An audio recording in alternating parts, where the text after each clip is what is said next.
Hi, Marco. Thanks so much for coming on here and chatting with all of us. I've been following Thumbtack for years and years and just really admire your endurance and evolution. I'm curious what comes next for Thumbtack. What's on the horizon?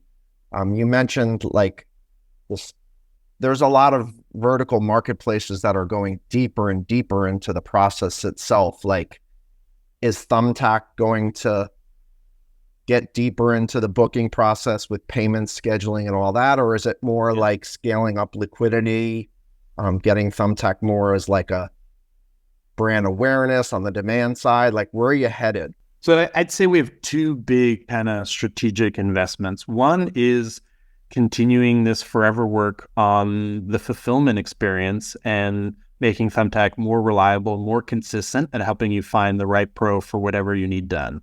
And instead of going category by category, you should think of us as going kind of step by step. And so, the request for quote was kind of the 1.0. The 2.0 of this became this instant match, instant quote system.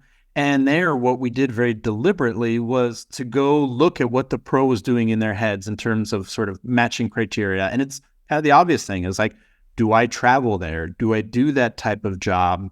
Does my sort of cost line up with their budget expectations?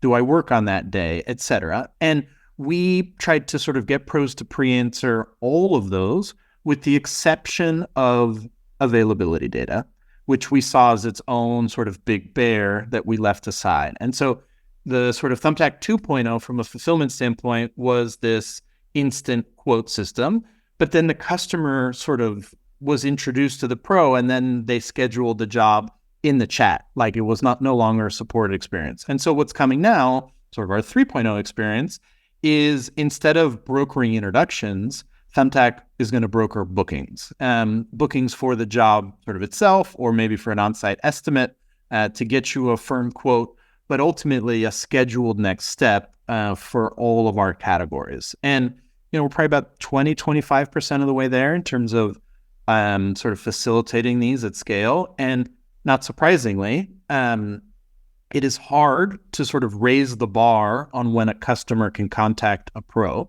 right? You're requiring more of them. That is going to hurt conversion. That's going to filter some customers out. And so there's sort of a cost there. The flip side is, 75% of our messages and in the old model were about scheduling.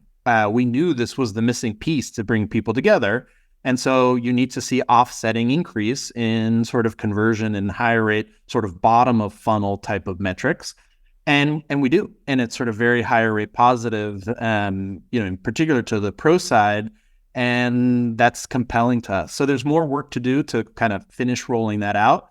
But over the course of the next kind of 2 to 6 quarters, you'll see it sort of really go to 100%. And at that point, Thumbtack kind of will no longer sell introductions, right? It'll just sell bookings. And then we're kind of not done. We will keep building on top of that. You can think of, the 4.0 era really being about the dollars and cents of it. Payments, financing, insurance, really all of that, which I think requires having the booking as an enabler. We do facilitate payments today. We have that for some fraction of it. But once you have bookings, then you can really close the loop.